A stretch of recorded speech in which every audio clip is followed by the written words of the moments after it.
Pen किधर है? Yes, चरक संहिता सूत्र स्थान का 5वां अध्याय, और अपन पढ़ेंगे कोटेशन नंबर 93 से, जो जहां पर लिखा है शरीर परिमार्जन। ठीक है, अब देखिएगा,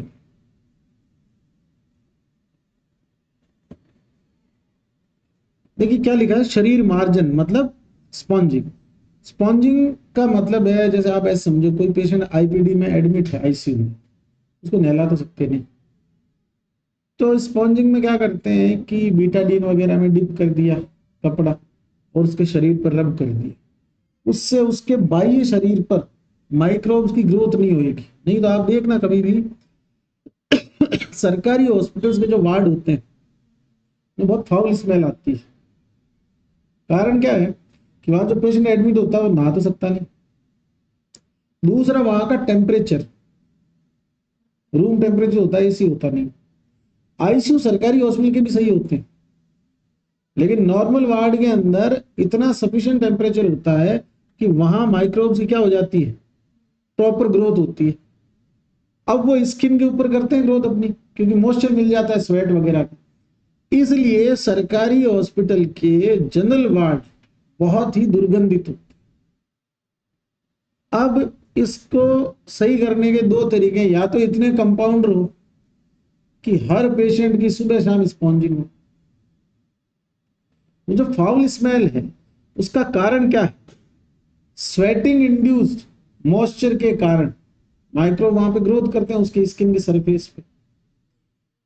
तो अगर स्पंजिंग हो जाएगी तो स्वेटिंग वाला जो मैटर है वो खत्म हो गया, क्योंकि यहां पर एंटीसेप्टिक लिक्विड है, वो आपने स्पंज में डाल के और रगड़ दिया उसको, तो वो वहां पर रहेगा, तो माइक्रोब की ग्रोथ नहीं होगी। अब ये जो बैक्टीरिया होते हैं, फंगल होती है, ये क्या करती है कि स्वेट की मॉइस्चर, एटमॉस्फेयर की मॉइस्चर और सिबेसिस ग्लैंड के सिक्रेशन को साथ लेके और वह अपनी कॉलोनीज बनाना चालू कर दी, और उन द्रव्यों के पाचन के लिए, मतलब जिनको उनको भोजन के रूप में काम लेना है, स्किन के ऊपर जो सिबेसियस ग्लैंड के सिक्रेशन है, या स्वेद के साथ का स्नेहांश है, या एटमॉस्फेयर का मॉइस्चर, उनको डाइजेस्ट करने के लिए ये अपनी बॉडी से केमिकल सीक्रेट करते हैं, ये माइक्रोब्स,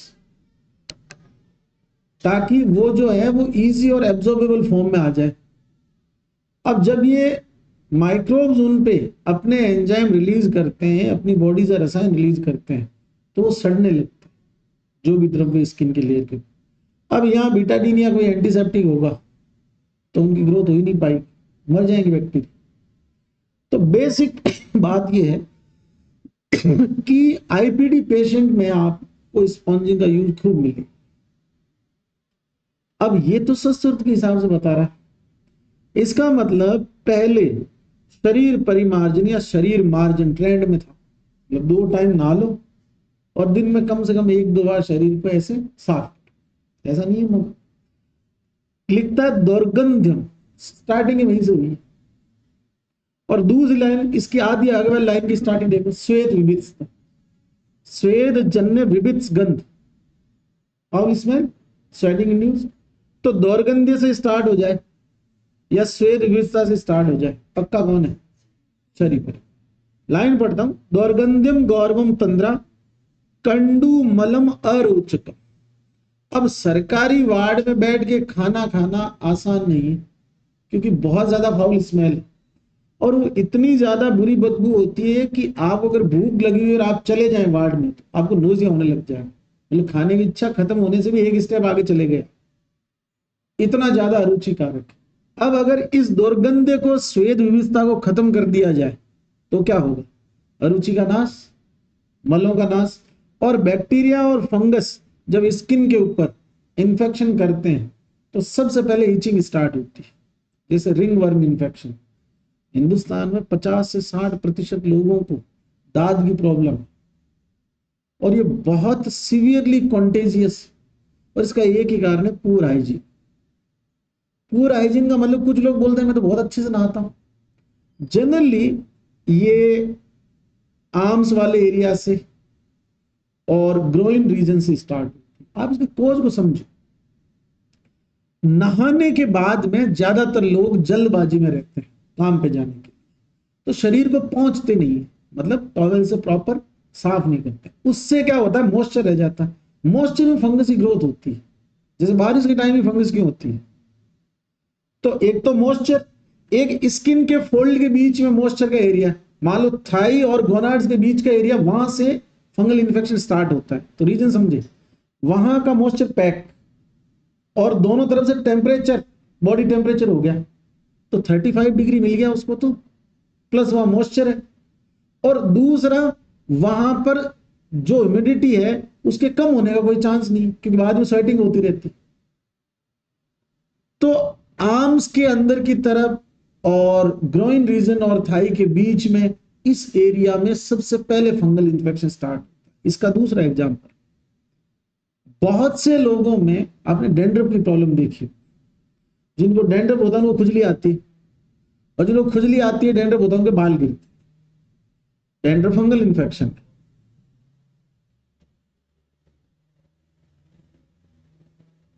किसका बर्थडे? अच्छा, अब सुनो। तो बहुत से लोग क्या करते हैं, सुबह नहाए और यार 9 बज गए, और 9 बज गए, अब वो कंगा लिया, यूं के पक गए, बालों में पानी। अब ये पानी, इसके ऊपर ये बालों की लेयर, उसको लगा दिया तेल, तो उसकी जड़ों में शाम तक मॉइस्चर रहेगा, धूल मिट्टी मिलते रहेंगे। और सिर पे, बाकी बॉडी कंपेयर में सिर पे टेम्परेचर ज्यादा रहेगा, क्योंकि धूप सीधी किधर आएगी, इधर। अब डायरेक्ट धूप लगे तब तो फंगल इन्फेक्शन हो ही ना पाए, इसलिए फंगल इन्फेक्शन वाले पेशेंट को क्या बोलते हैं कि इसके कपड़े अलग रखो, साबुन अलग रखो, इसके बिस्तर धूप में डाला। धूप में डालने का क्या रीजन? डायरेक्ट धूप इतना असर नहीं करती, फंगल पूरी मर जाए। मॉइस्चर हट गया तो फंगल रहेगी कैसे, समझ रहे हो?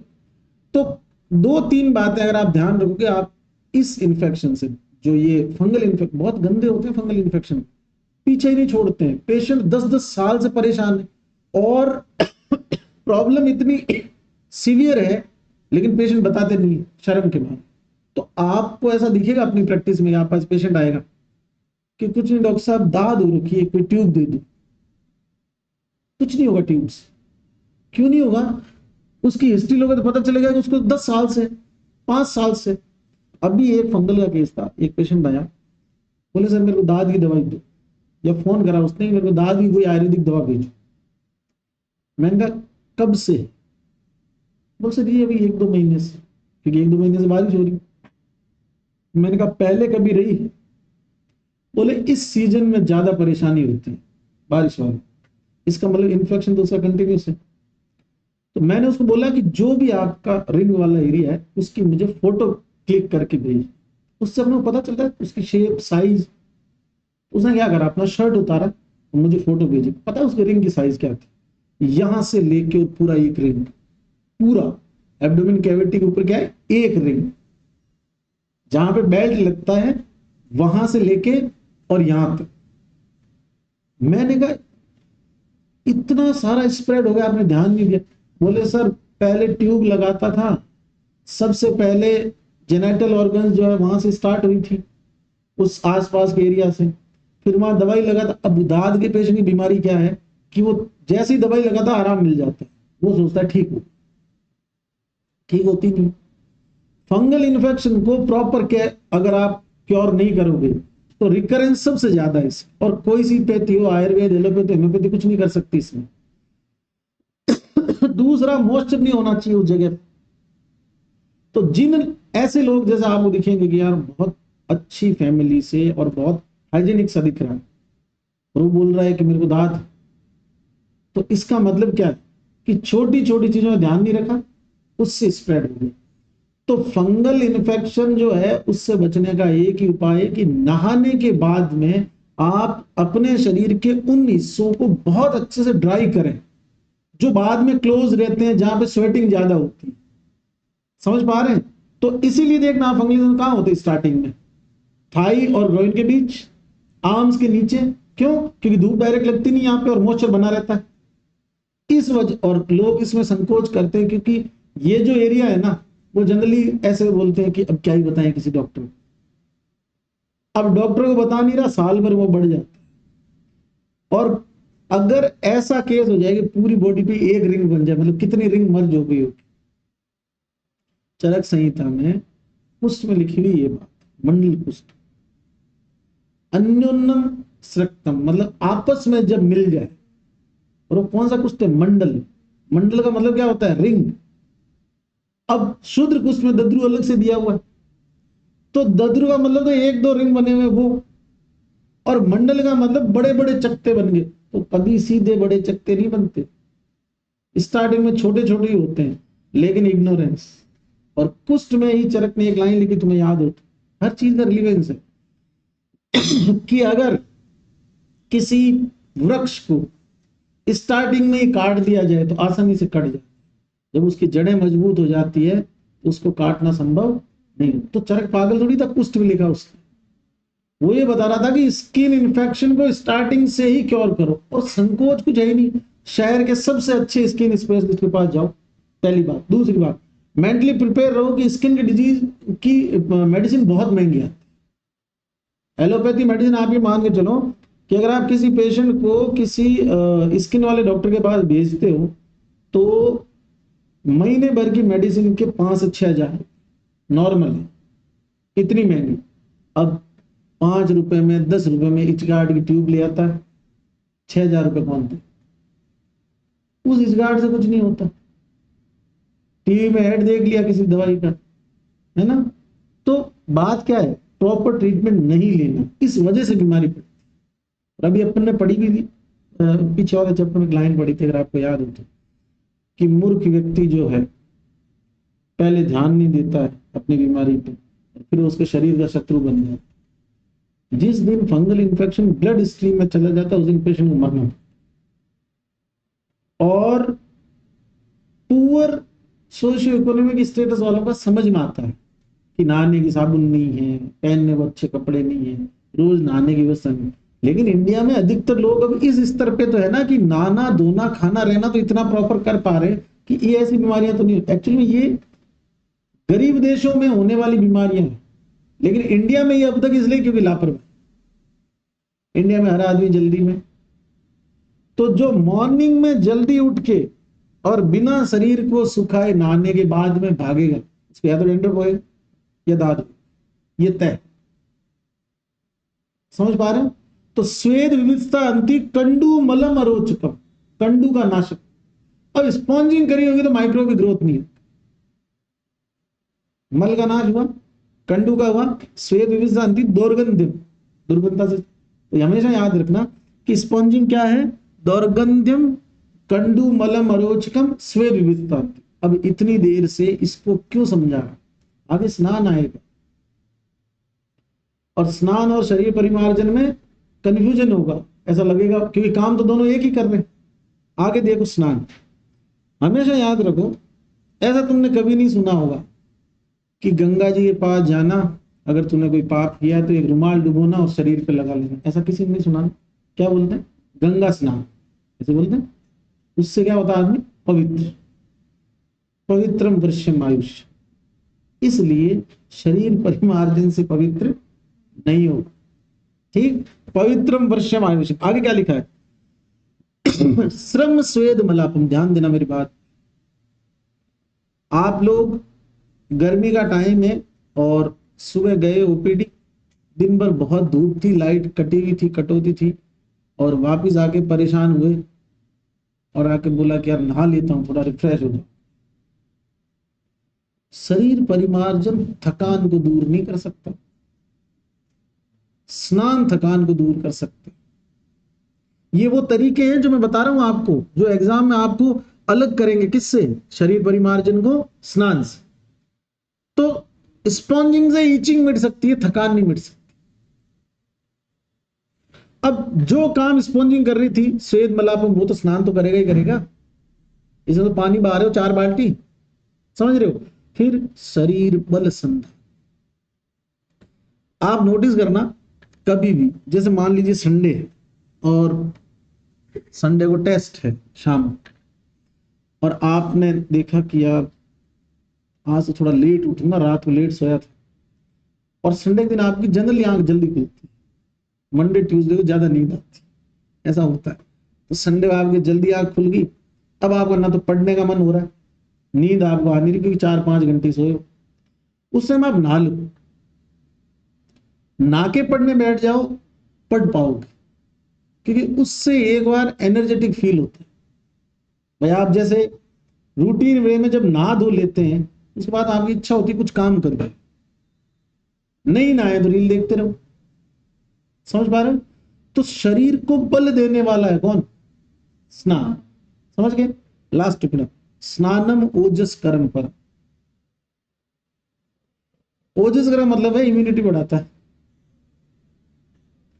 तो स्नान नहीं करोगे तो बैक्टीरिया और माइक्रोब की ग्रोथ बहुत ज्यादा होगी बॉडी पे, करोगे तो थोड़ी होगी, थोड़ी होगी तो सिर्फ एंटीजन का काम करेगी जो वैक्सीन की तरह काम करे, और ज्यादा होगा तो वो इन्फेक्शन करेगा, बीमारी करेगा। अब सारे को आयुर्वेद के हिसाब से बल और ओज एक ही होते हैं, इसलिए जो शरीर बल संधान कर होगा वही ओजस कर होगा। और एक एक टुकड़ा आया हुआ एग्जाम में, चारों डॉट डॉट डॉट ओजस कर्म परम आया हुआ है, शरीर बल संधानम डॉट डॉट डॉट स्नान, पवित्रम वर्षम आयुषम आया हुआ है, श्रम स्वेद मला। अब गंगा की डुबकी से पवित्र हुआ, डुबकी में लो स्नान, स्नान से थकान मिटती है लेकिन स्पॉन्जिंग से नहीं मिटती, उससे हीचिंग मिट सकती। तो कंडू मल अरोचक आयत स्पॉन्जिंग, श्रम स्वेद मलापमायद स्नान, शरीर बल संधान कर स्नान, स्नानम ओजस कर्म पर। विमर्श में योग रत्नाकर की 30 लाइन, स्नान के 10 गुण बताए हुए।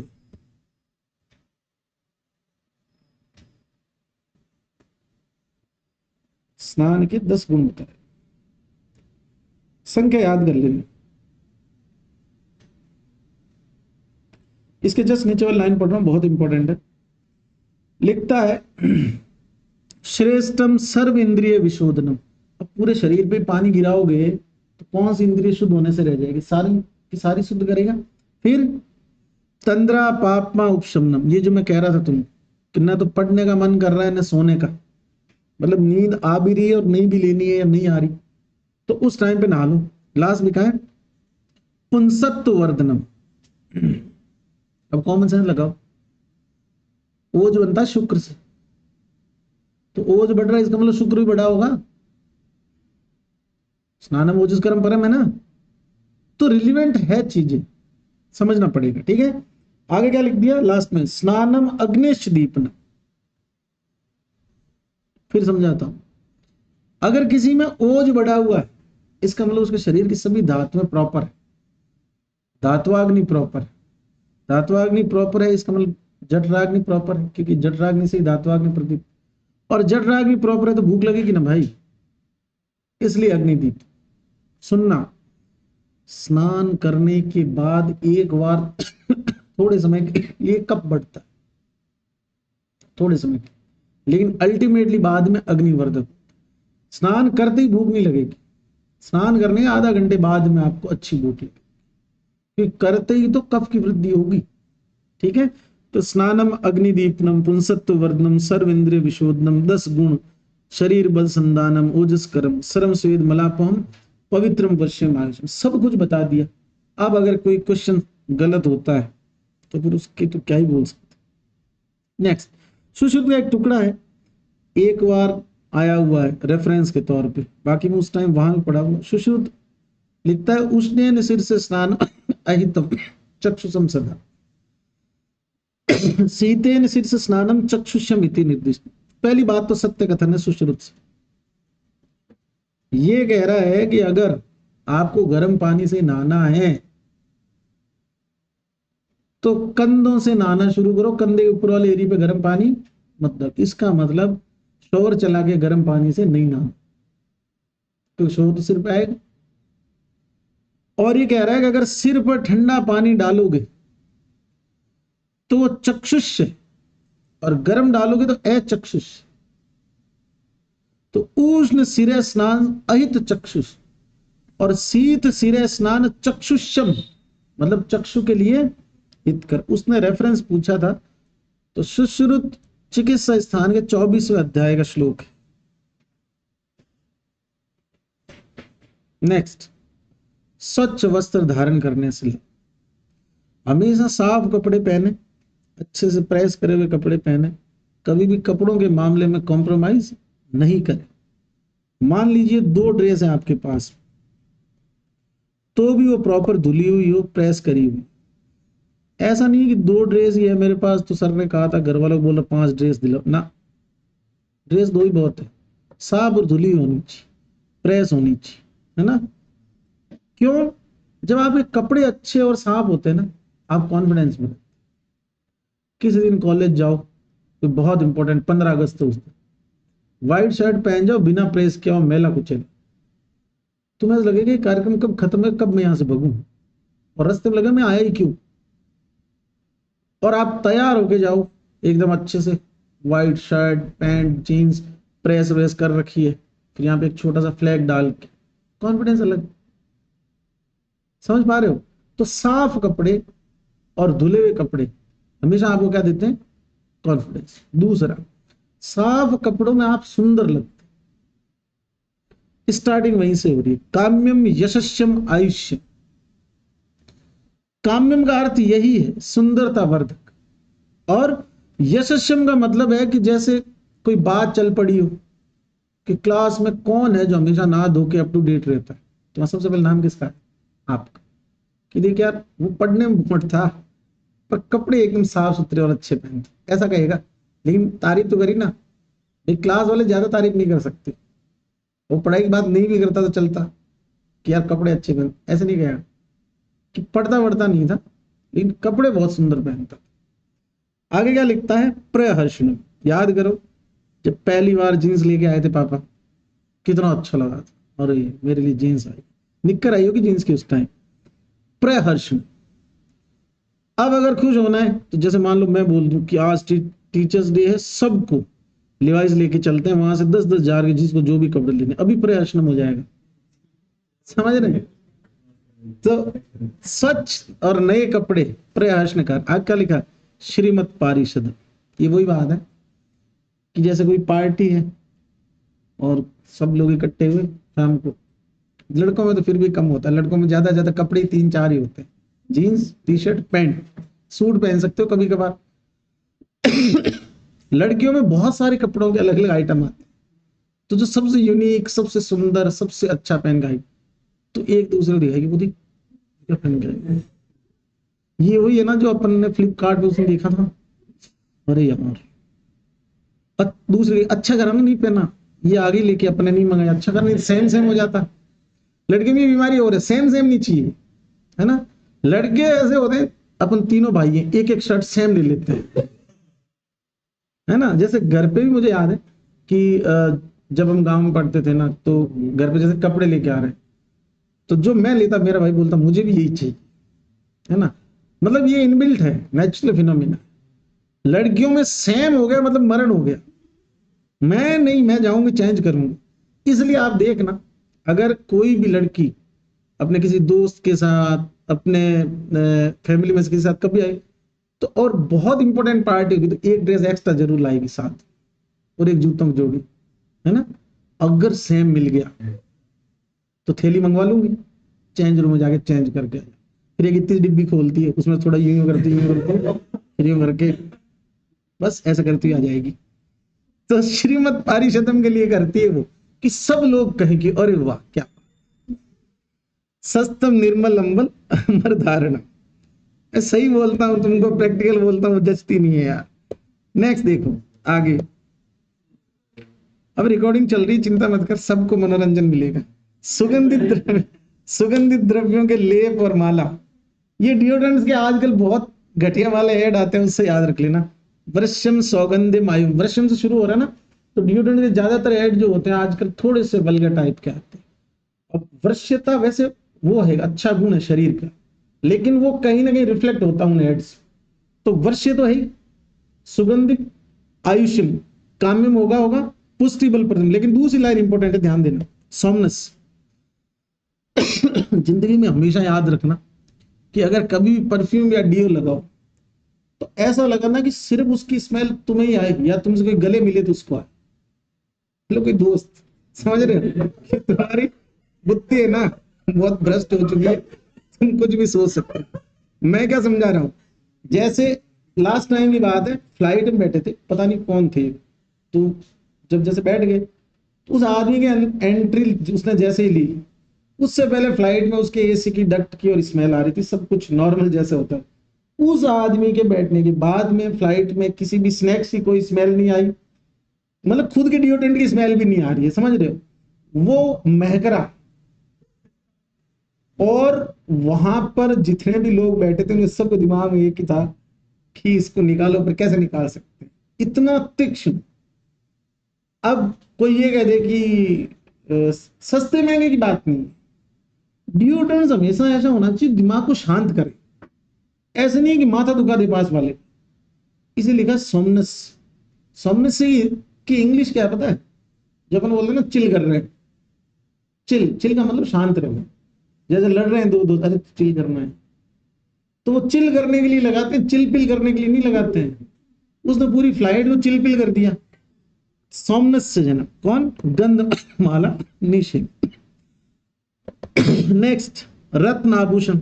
अब अपन तो क्या ही पहने, कपड़े पहनने के पैसे नहीं, रत्न आभूषण कौन पहनेगा, जो धनवान होगा, इसलिए पहली लाइन में क्या लिखा, धन्य मांगल्यम आयुष्यम श्रीमद व्यसन सूद। अब मेरी बात सुनो, श्रीमद व्यसन सूदनम जो है, इसका अर्थ ऐसे समझो कि जो उसके ऊपर भविष्य में जो आपत्तियां आने वाली, बाधाएं आने वाली। अब मैं कहना तो नहीं चाह रहा, लेकिन तुम लोग इस बात को प्रैक्टिकली सोचो, ज्यादा बेटर है। आयुर्वेद में लिखता है, फिर भी नहीं मानना, एग्जाम के लिए मानना, जिंदगी में कभी भी कोई रत्न पहना है पागल बने, रत्न मत पहनना, धंधा है लोगों का।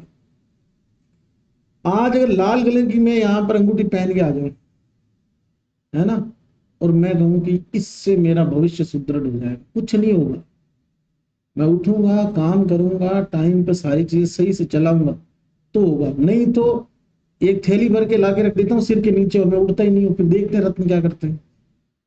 अगर मेरा भाग्य चेंज करने वाले हैं रत्न, तो मैं सो जाता हूँ घर जाके अभी, और तुमको आगे कौन पढ़ाता देखते। रत्न वाला मामला फर्जी है टोटली। और ब्लाइंड ट्रस्ट न संहिता पे करना है, न भगवान पे करना है, न घर वालों पे करना है।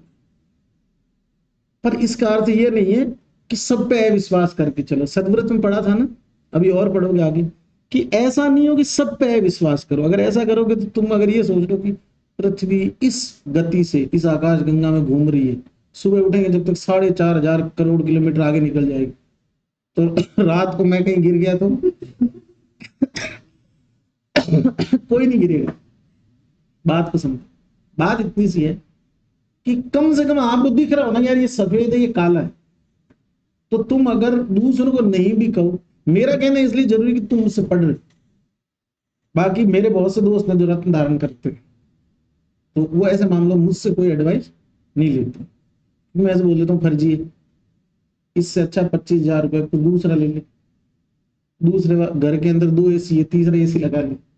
भाई रत्न में से हवा थोड़ी आएगी, एसी में ठंडी हवा आती है यार, गर्मी में काम आएगा। गीजर लगा ले घर पे, मकान है कोई काम बाकी है तो करवा ले, और भी कुछ नहीं जम रहा है, अरे बीवी के लिए कुछ करवा ले भाई, 10 दिन राजी बोलेगी तेरे से वो, रत्न से क्या गारंटी। तो कहने का मतलब क्या है, रत्न वत्न सब फर्जी होते हैं, पैसे वालों के ढोंग है। तो पैसे वाला आदमी, अब मान लो कि कोई व्यक्ति है उसके पास में 100 करोड़ रुपए, अब वो अगर सीधा ही किसी को अगर उसे कोई आके बोले कि 1 करोड़ का हीरा आप पहन लो, क्यों पहनेगा, पागल थोड़ी है। जिसके पास 100 करोड़ है उसको डर क्या है, 99 नहीं हो जाए यार, तो उससे बचने के लिए उपाय ढूंढेगा।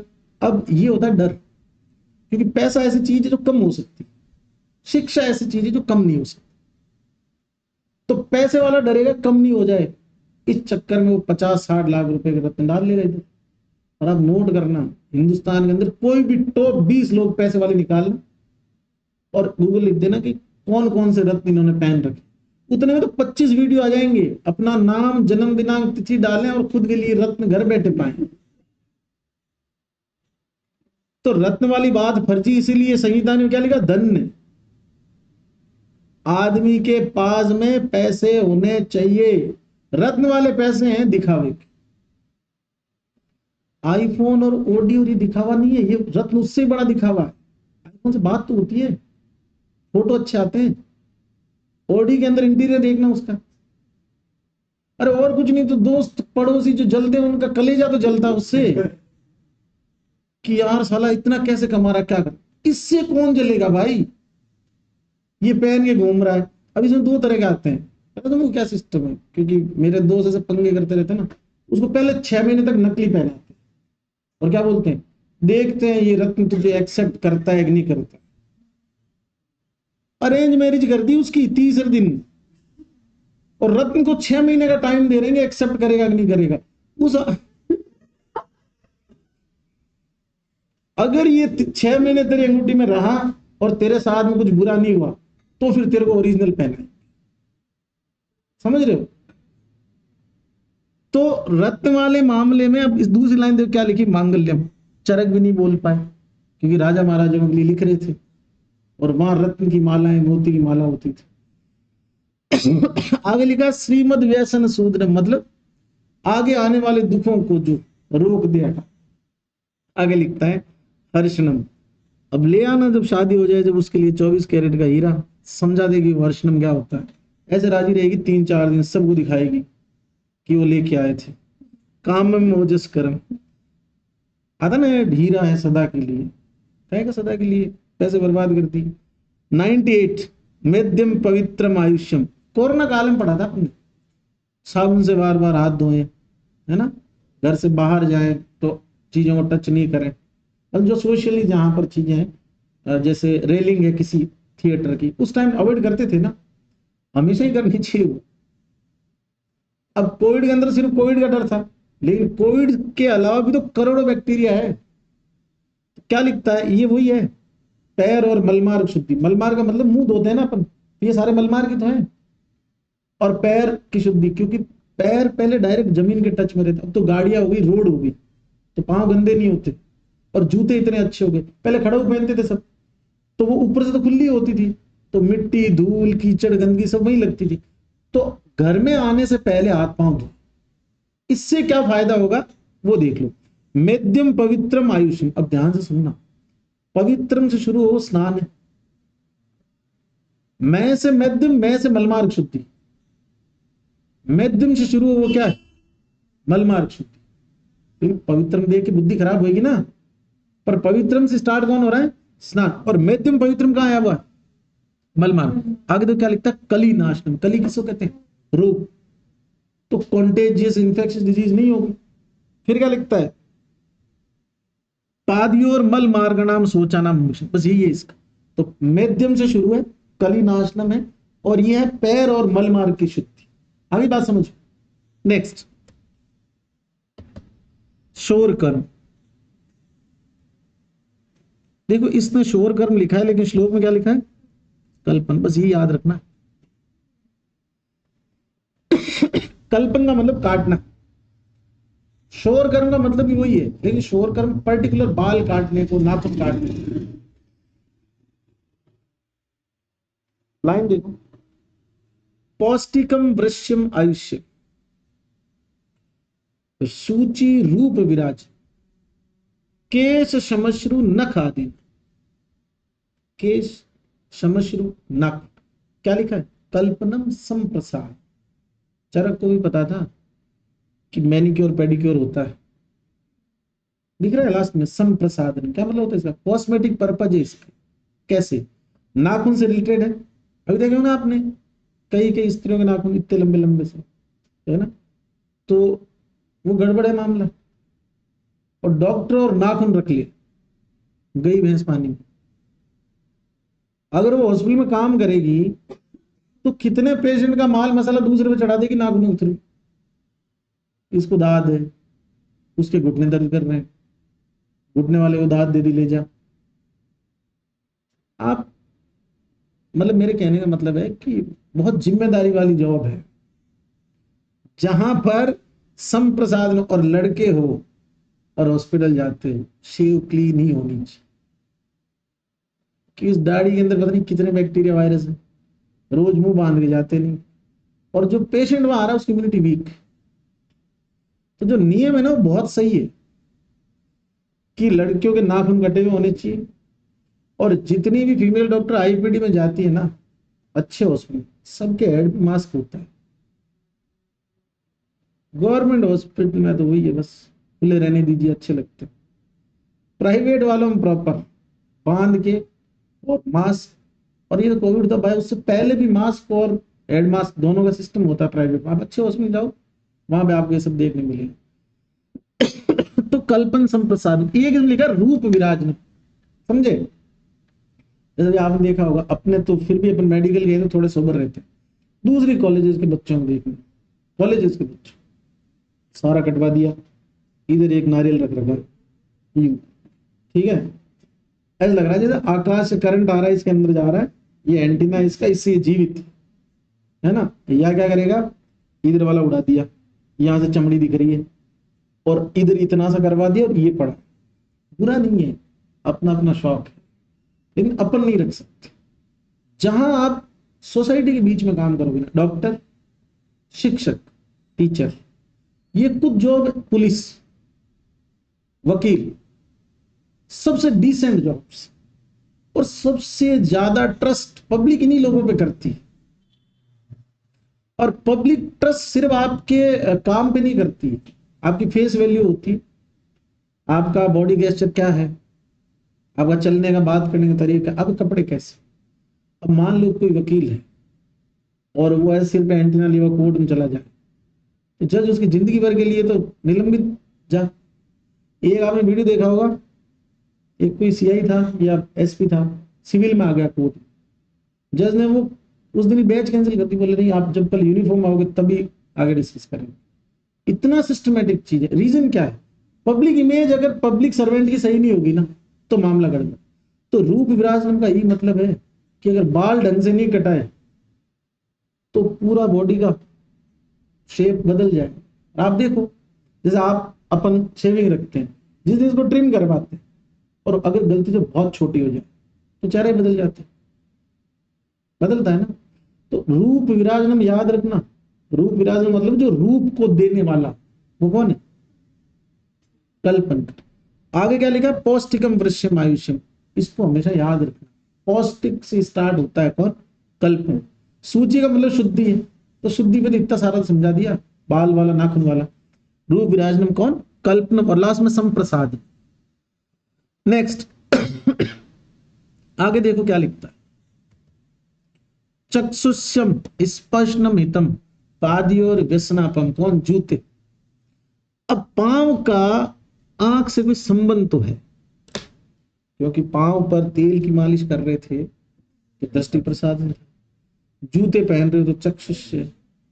और आपने एक ऐसा एक सुना होगा कोई फेसबुक या मैसेज कि धूप पर नंगे पांव चलने से नेत्र की ज्योति तेज होती है, किसी बाबा हो मैंने बताया होगा, ऐसे बोलते रहते हैं ना, ज्ञानी लोग बहुत है। डॉक्टर कम ज्ञानी, यहाँ पे लोकल पब्लिक ज्यादा ज्ञानी है, वो सब पता। इसका मतलब कोई ना कोई रिलेवेंस है। तो ये ध्यान रहे कि जूते बराबर चक्षुष्य, और पांव पर तेल मर्दन बराबर दृष्टि प्रसाद। तो मर्दन बराबर प्रसादन, और तेल और प्रसादन मतलब होता है चमक, चमक तेल से आएगी, ठीक। आगे क्या लिखा है, स्पर्शन हितम, मतलब पांव की जो चमड़ी है उसके लिए हितकर है। आगे लिखा है पादयोर विस्नापम, बिना जूते के जाओ नीचे, धूप होगी तो जल जाएंगे, ठंड होगी तो ठंडे होंगे और कांटे लग जाएंगे। तो पांव को होने वाली वेदनाओं का नाशक। और क्या लिखता है, पराक्रम सुखम। अब उतर रहे थे सीढ़ियों से यहाँ और बिच्छू मिल गया सीढ़ियों पे, तो जूता नहीं तो भग के आओगे वापस, जूता होगा तो कुचल दोगे उसको। तो वो पराक्रम जो आप में डेवलप हुआ किससे हुआ, जूते से। अब क्या लिखता है, वृषम पादत्र। नेक्स्ट, सुश्रुत का मत पढ़ना। नेक्स्ट, छाता धारण, पत्रकार पोपटलाल हमें छाता पास में रखता है, लेकिन चरक संहिता कहती है कि पहले सब लोग छाता लेके चलते थे, अभी भी चलते हैं सब लोग छाता लेके, पता है क्या, नहीं पता, सब लोग छाता लेके चलते हैं। तुम लोग अपने घर से आए हो छाता लेके आए, गाड़ी में तो आए हो, बस में आए हो, सिर पे छत है ना, मतलब धूप से बच रहे हो। तो पहले तो ऐसा कुछ था ही नहीं, दौड़ने के लिए हाथी घोड़े होते थे इधर उधर जाने के लिए, तो उसके ऊपर छाता लगा होता था, और ज्यादातर लोग क्या करते थे, पैदल। तो ईते प्रशमनम, फ्यूचर डिजीज नहीं हो। फ्यूचर डिजीज में पहली डिजीज है, काला हो जाएगा फेस, मेलेनिन सिंथेसिस बढ़ेगा सनलाइट के डायरेक्ट एक्सपोजर से। आगे देखो, गुप्त आवरणम संकरम। गुप्त आवरणम अलग है, संकरम अलग। गुप्त आवरण का मतलब है कि भूत पिशाच प्रेत इनसे रक्षा, और संकर का अर्थ है कल्याणकारी। आगे लिखता, घर्म अनिल रजो अंबुग्न, गर्मी वायु, रज मतलब मिट्टी, और अंबु मतलब पानी, इनसे बचाते। कौन? छत्रधाम। अब कभी ऐसी एक मिलती जुलती लाइन कंघी की भी है। कंघा, कंघी करते ना, बालों में से निकालती है मिट्टी। इन कंघी पानी से थोड़ी बचाएगी, मिलती जुलती हो सकती, पर शब्द तो अंबु लिखा हुआ ना इसमें, थोड़ा ध्यान देना इस पे। इससे कॉमन क्वेश्चन आता है, इते प्रशमनम, गुप्त आवरण संकर। बाकी तो पहचान लेता है, याद करना जरूर से, है ना। ईते वाला किसमें है? छाते में, और गुप्त आवरण संकर भी इसे। नेक्स्ट, दंड धारण। कौन है जो हमेशा डंडा लेके चलता है? अरे सामान्य से प्रश्न है। वृद्ध लोग चलते हैं, पुलिस वाले लेके चलते हैं, लेकिन दोनों का उद्देश्य अलग है। वृद्ध लोग तो सहारे के लिए, और पुलिस वाले दूसरों को डराने के लिए। अब समझो बात को, अगर मैं तुम्हें डरा रहा हूं, इसका मतलब मैं डर नहीं रहा हूं, मतलब मेरे डर का क्या हो गया? नाश। ये स्किल उसमें है, गुणों में क्या लिखा देखो, स्खलनम संप्रतिष्ठानम, गिरने से बचाता है बूढ़े लोग। आगे देखना, अवस्तंभम, इसका मतलब वही है, सहारा बनता है, तो बोलता है ना लाठी का सहारा। ठीक, यहां लिखा भयग्नम, और यहां लिखा शत्रु नाम च निषूदनम, शत्रुओं का शत्रु या शत्रुओं का नाशक। कौन? डंडा। और मैंने कहा था जो दूसरों को डरा रहा है उसका खुद का भय नष्ट हो, भय। अब ध्यान रखना कि पुलिस वालों का डंडा भयग्नम है, और जूता पराक्रम सुख है, क्योंकि आगे जाते जाते दोनों की एक ही वाइब आने लग जाएगी। पराक्रम था, भयग्न था। पराक्रम आएगा तो डंडा याद कर लोगे, भयग्न आएगा उल्टा हो जाएगा। पैस पराक्रम, पैस पादत्र, और भयग्नम अवस्तंभम स्खलत संप्रतिष्ठानम शत्रुनाम च निषूदनम दंडता। ठीक है, तो पहले जब भी इधर से उधर जाते थे तो हाथ में क्या रखते थे? दंड। नेक्स्ट, 103, नगरी नगरस्य रथस्य रथी यथा स्व शरीर से मेधा। फिल इन द ब्लैंक्स आ सकता है कि जैसे जो मेयर होता है वो अपनी सिटी का ध्यान रखता है, जो ड्राइवर होता है अपनी गाड़ी का ध्यान रखता है, वैसे ही मेधावी मतलब बुद्धिमान व्यक्ति किसका ध्यान रखता है? खुद के शरीर का। रेफरेंस चरक संहिता सूत्र स्थान, चरक सूत्र 5, 104, उत्तराखंड 2015 का क्वेश्चन।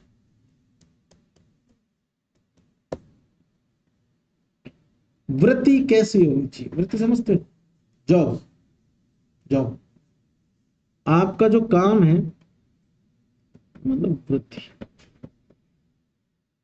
या कहते हो वे ऑफ लिविंग, है ना, ये कैसा होना चाहिए?